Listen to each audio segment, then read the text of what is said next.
नमस्कार मेरे प्यारे बच्चों, स्वागत करती हूँ एक बार फिर से अपने channel learn Hindi with Gurmeet ma'am. तो बच्चों, आज मैं मधुश्री हिंदी पाठमाला मधुबन पब्लिकेशन से कक्षा 8 की पुस्तक से एक पहला पाठ, जो कि एक कविता है। ये कौन चित्रकार, ये गीत है इसमें, और किसको नमन करूं मैं, ये कविता है। शुरू करते हैं बच्चों। सबसे पहले कविता किसको नमन करूं मैं भारत। तो इस कविता के कवि हैं बच्चों रामधारी सिंह दिनकर जी। तो कविता शुरू करने से पहले कवि के विषय में थोड़ी जानकारी प्राप्त करते हैं। कवि रामधारी सिंह दिनकर जी का जन्म बिहार के मुंगेर जिले में सिमरिया गांव में 23 सितंबर 1908 को हुआ। आप 1952 में राज्यसभा के सदस्य मनोनीत हुए। पद्म भूषण से अलंकृत किए गए संस्कृति के 4 अध्याय, पुस्तक के लिए साहित्य अकादमी और उर्वशी महाकाव्य के लिए ज्ञानपीठ पुरस्कार से पुरस्कृत हुए। दिनकर जी की अन्य प्रमुख कृतियाँ हुंकार, रश्मिरथी, कुरुक्षेत्र और परशुराम की प्रतिज्ञा। 24 अप्रैल 1974 को इनका निधन हो गया। तो बच्चों, ये था संक्षिप्त परिचय कवि रामधारी सिंह दिनकर जी का। बच्चों, शुरू करते हैं कविता किसको नमन करूं मैं भारत। तो इस कविता में भारत के गौरवगान का और उसके मूल्यों का और मानवता का वर्णन किया गया है। भारत की कोई भौगोलिक मानचित्र नहीं है, अपितु एक विश्व चेतना है, उसके मानवीय मूल्य हैं और उन्हीं मानवीय मूल्यों को एक पुंज के रूप में इस कविता में दिखाया गया है। तो बच्चों, शुरू करते कविता। तुझको या तेरे नदीश गिरिवन को नमन करूं मैं, मेरे प्यारे देश देह या मन को नमन करूं मैं। अब कवि कहता है कि तुझको, हे भारत, मैं तुम्हें, अर्थात कवि यहाँ पर दुविधा में है कि मैं किसको नमस्कार करूं, किसका वंदन करूं।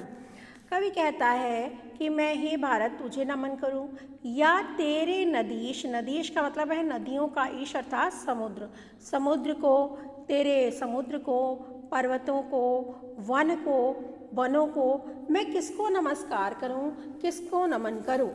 मेरे प्यारे देश, हे मेरे प्यारे देश भारत, मैं देह को, क्या तेरे देह को अर्थात तेरे भौतिक स्वरूप को, या मन को अर्थात मन मीन्स संस्कृति को नमन करूं। तो यहाँ पर देह जो है बच्चों, वो भौतिक स्वरूप का प्रतीक है और मन जो है वो संस्कृति का, भारत की अद्भुत संस्कृति का प्रतीक है। तो कवि दुविधा में है कि मैं किसको नमन करूं, क्योंकि भारत की हर एक चीज़, हर एक वस्तु नमन करने योग्य है। किसको नमन करूं मैं भारत, किसको नमन करूं। कवि फिर दुविधा में है और पूछता है कि हे भारत, मैं किसको नमन करूं। भू के मानचित्र पर अंकित त्रिभुज, यहीं क्या तू है। अब कवि ये पूछता है। अब यहाँ पर बच्चों शुरू से ही देखिए प्रश्न अलंकार है कविता में, क्योंकि पहली पंक्ति में ही देखिए कि वन को नमन करूं मैं, फिर यहाँ पर प्रश्नवाचक चिन्ह लगा हुआ है और लगातार आप देख रहे हैं कविता में प्रश्नवाचक चिन्ह आ रहा है। तो प्रश्न अलंकार कविता में दिया गया है। भू के मानचित्र पर अंकित, भू मीन्स पृथ्वी के मानचित्र, नक्शे पर, पृथ्वी के मानचित्र पर अंकित जो त्रिभुज का मतलब होता है त्रिभुजाकार, अंकित जो त्रिभुज आकृति वाला ही भारत है। अब मैं क्या इसको नमन करूं।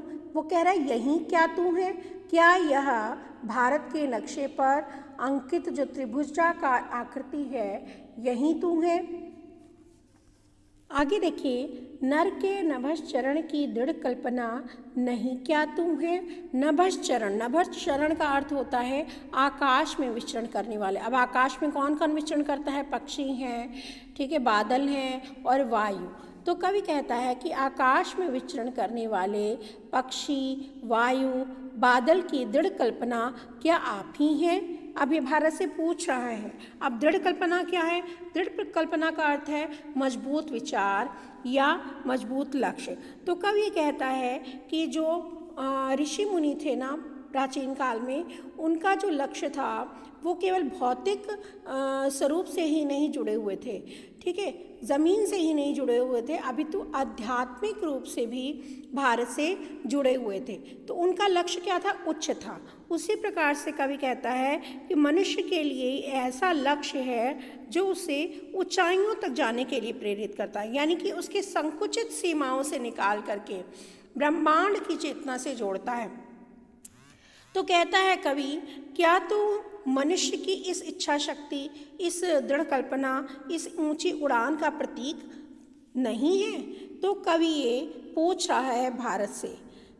का ज्ञाता, निगूढ़ताओं का चिर ज्ञानी, भेद मीन्स रहस्य, ज्ञाता मीन्स जानने वाला, चिर मीन्स बहुत समय से, प्राचीन काल से, ज्ञानी मीन्स ज्ञानी, जानने वाला, ज्ञान रखने वाला, और निगूढ़ताओं का मतलब है रहस्यों को जानने वाला, ठीक है।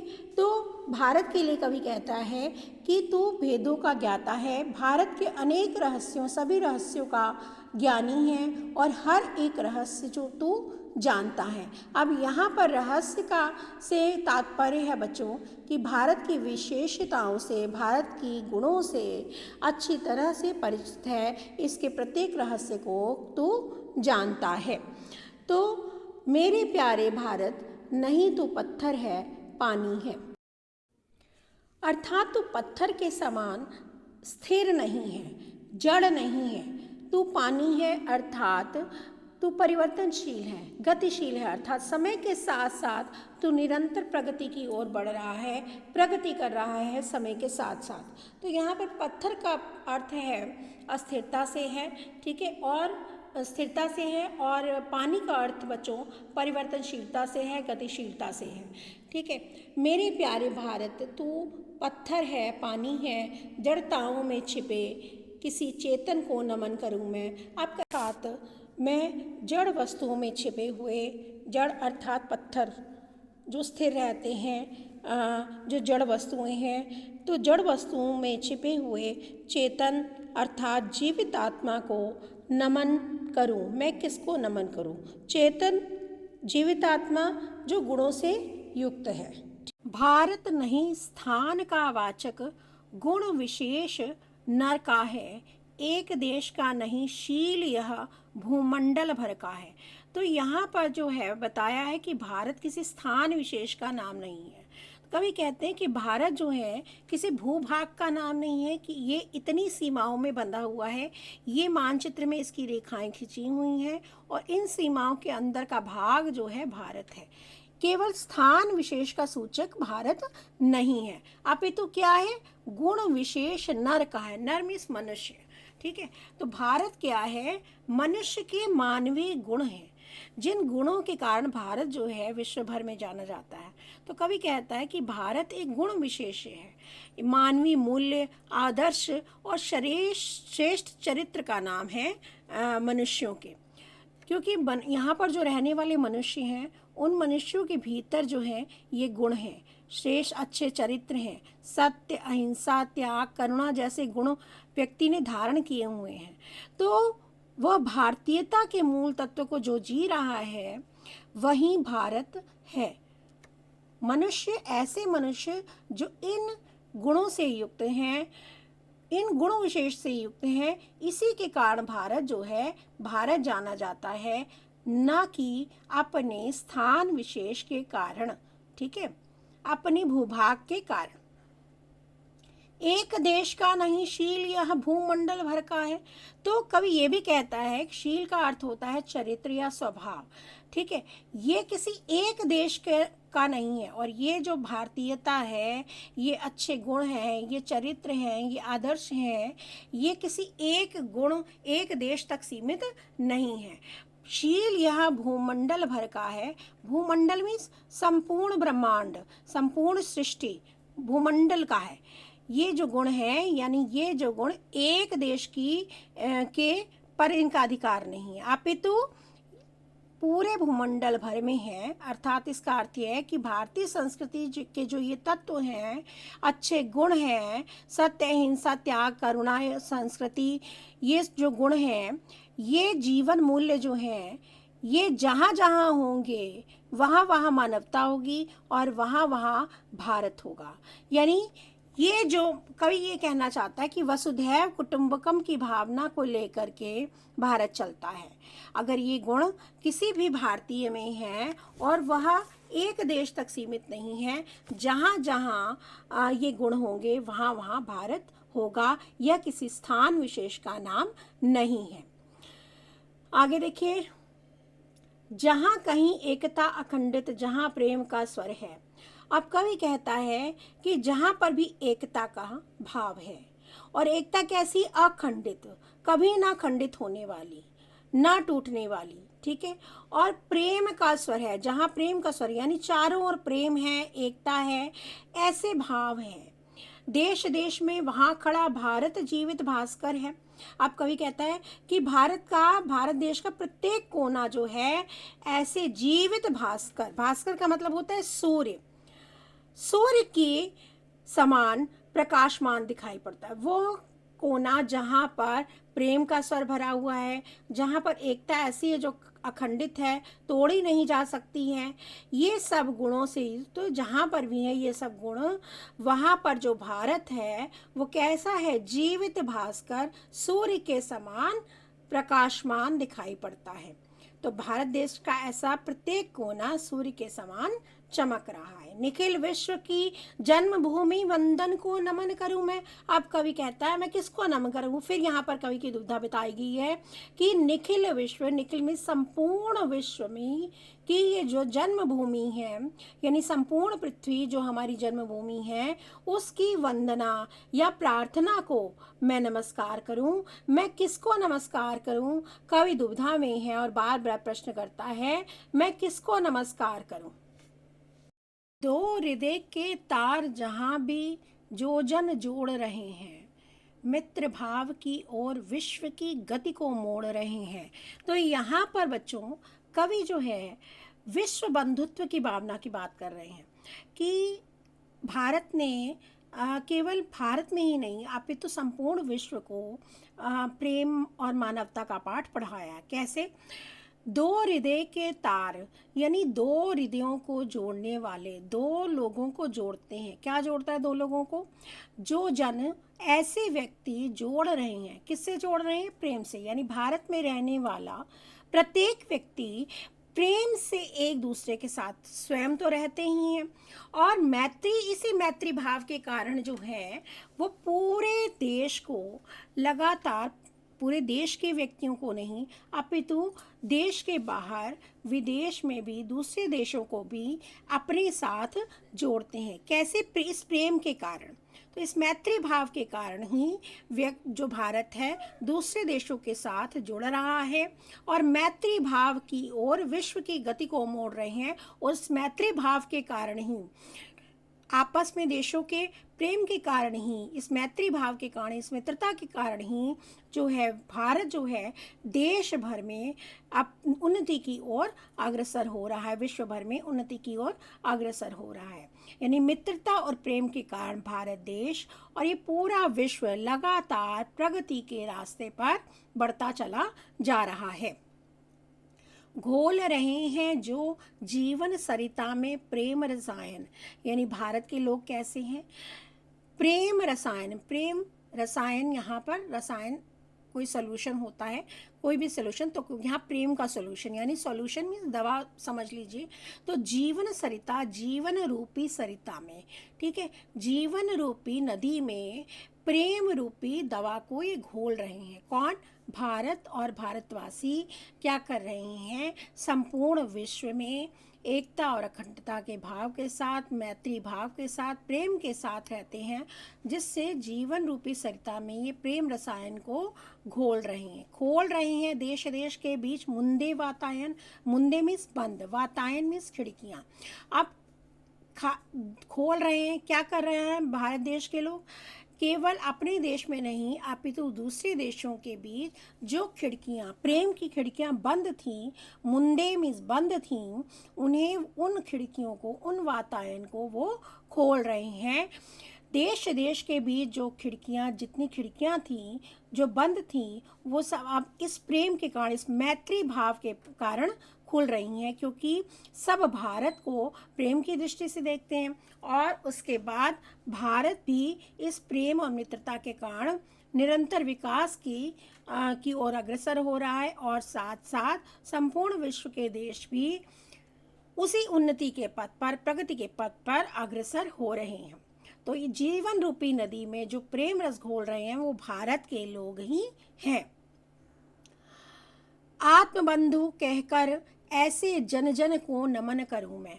तो कवि कहता है कि इस जो हर देश को आपस में जोड़ने का काम कर रहे हैं तो ये भारतवासी हैं, और ये भारतवासी ही हैं जो आत्मबंधु कहकर प्रत्येक देश को आत्मबंधु भाई कह करके, भाई कहने वाले ये जो प्रत्येक भारतवासी है, प्रत्येक जन है भारत का, इसको मैं नमस्कार करूं या हे भारत मैं तुझको नमन करूं। कवि फिर से पूछता है कि ये भारत कि इस प्रेम की गंगा बहाने वाले प्रत्येक जन को मैं नमस्कार करूं, ये भाई भाई कहने वाले प्रत्येक जन को मैं नमस्कार करूं या भारत मैं तुझे नमन करूं। मान उठे जहां भी घोष शांति का, भारत स्वर तेरा है। अब कवि कहता है, कवि दिनकर जी कहते हैं कि जहाँ जहाँ शांति का स्वर, तो भारत हमेशा से इस बात के लिए प्रसिद्ध है कि वह हमेशा दो राष्ट्रों के बीच में उसने शांति स्थापित करने का प्रयास किया। तो कवि कहता है कि जहाँ भी शांति का घोष होता है, शांति का स्वर सुनाई देता है, तो वो स्वर किसका है? वो भारत का स्वर है। अर्थात जहाँ से भी, जहाँ जहाँ से शांति की आवाज़ उठती है वह भारत की आवाज़ है, भारत देश की वो आवाज़ तेरी है। धर्मदीप हो जिसके भी कर में वह नर तेरा है। तो धर्म रूपी दीपक, धर्म रूपी दीपक जिसके कर में जिसमें हाथ में है वह नर, वह मनुष्य तेरा है। तो कवि कहता है कि यहाँ पर जिस मनुष्य के हाथ में धर्म रूपी दीपक विराजमान है, जिस किसी के मनुष्य के हाथ में धर्म रूपक दीपक विराजमान है, वह मनुष्य जो है भारत देश का है। तेरा है वह वीर सत्य पर जो अड़ने आता है, सत्य के लिए, सच्चाई की रक्षा के लिए हमेशा सत्य पर जो अडिग रहता है, खड़ा रहता है सत्य के लिए, वह वीर जवान। वह वीर जवान किसका है? भारत देश के वो वीर जवान हैं जो हमेशा सच्चाई पर अडिग रहते हैं, किसी न्याय के लिए प्राण अर्पित करने आता है, किसी न्याय के लिए, किसी भी व्यक्ति को न्याय दिलाने के लिए, किसी भी व्यक्ति की रक्षा के लिए, किसी भी व्यक्ति की भलाई के लिए जो अपने प्राणों को अर्पित कर देता है, अर्पित करने से भी पीछे नहीं हटता है, वह मनुष्य कहाँ का है? वह मनुष्य भारत का है। तो भारत देश के वीर जवान हैं जो किसी की भी भलाई के लिए, किसी की रक्षा के लिए, किसी के न्याय के लिए अपने प्राण देने से भी नहीं चूकते। मानवता के इस ललाट वंदन को नमन करूं मैं। अब कवि कहता है कि मैं मानवता के इस ललाट, ये ललाट कैसा? ललाट मीन्स मस्तक, ठीक है, मानवता के इस मस्तक, मानवता से युक्त है ये मस्तक, अब मैं और इसकी वंदना करूं या हे भारत देश तुझको नमन करूं। तो कवि कहता है मानवता के इस चंदन युक्त मस्तक को मैं नमन करूं, नमस्कार करूं, अथवा भारत मैं तुझे नमस्कार करूं। कवि की ये दुविधा यहाँ पर अभी तक है। तो बच्चों यहाँ काव्य सौंदर्य में अगर देखें हम तो रामधारी सिंह दिनकर जी ने यहाँ राष्ट्र प्रेम और मानवता का स्वर तो और ओजपूर्ण कविता आपको दिख ही रही है, साथ साथ बच्चों इसमें शुद्ध साहित्यिक खड़ी बोली है भाषा में, और संस्कृत के तत्सम शब्दों का प्रयोग किया गया है, जैसे नवश्चरण, निगूढ़ताओं, भास्कर, वातायन, इन सब शब्दों का प्रयोग आया है। फिर यहाँ पर अलंकारों पर देखें हम तो अलंकारों में अनुप्रास अलंकार आपको यत्र तत्र दिख जाएगा, ठीक है। इसके बाद हम आते हैं प्रश्न अलंकार। तो आप हर पंक्ति में देखेंगे कि जिज्ञासा प्रकट करने के लिए यहाँ पर कवि बार बार प्रश्न पूछता है। भू के मानचित्र पर अंकित त्रिभुज यहीं क्या तू है, तुझको या तेरे नदीश गिरि वन को नमन करूँ मैं। तो इस प्रकार की जो पंक्तियाँ हैं प्रश्नवाचक चिन्हों के साथ यहाँ पर प्रश्न अलंकार है बच्चों। ठीक है, इसके बाद हम आते हैं भारत जीवित भास्कर है। तो भारत को साक्षात सूर्य के रूप में बताया गया है, तो यहाँ पर है रूपक अलंकार। इसके अलावा जीवन सरिता में भी जीवन सरिता में प्रेम रसायन में जीवन रूपी सरिता की बात की गई है, तो यहाँ पर फिर से रूपक अलंकार है। धर्मदीप धर्म रूपी दीपक है, वहाँ पर भी आपका रूपक अलंकार है। इसके अतिरिक्त देश देश और जन जन ये पुनरुक्ति प्रकाश अलंकार है। और फिर यहाँ पर आते हैं जड़ताओं में छिपे किसी चेतन को नमन करूँ मैं। अब यहाँ पर बच्चों मानवीकरण अलंकार है, क्योंकि किसी जड़ प्रकृति पर मानवीय चेतना का आरोप यहाँ पर किया गया है, इसलिए यहाँ पर मानवीकरण अलंकार है। तो इस प्रकार से बच्चों पूरी कविता यहाँ पर समाप्त हो जाती है। उम्मीद करती हूँ कि आपको कविता अच्छी तरह से समझ में आ गई होगी। कविता से संबंधित कोई भी प्रश्न हो तो आप कमेंट बॉक्स में कमेंट करके पूछ सकते हैं। इसके अतिरिक्त आपको यदि मेरे वीडियोस अच्छे लगते हैं तो चैनल को सब्सक्राइब कर लीजिए, आगे आपको और भी अच्छे अच्छे कंटेंट मिलेंगे। इसी के साथ मैं आपसे विदा लेती हूँ, अगली वीडियो में फिर मुलाकात करूँगी, तब तक के लिए धन्यवाद।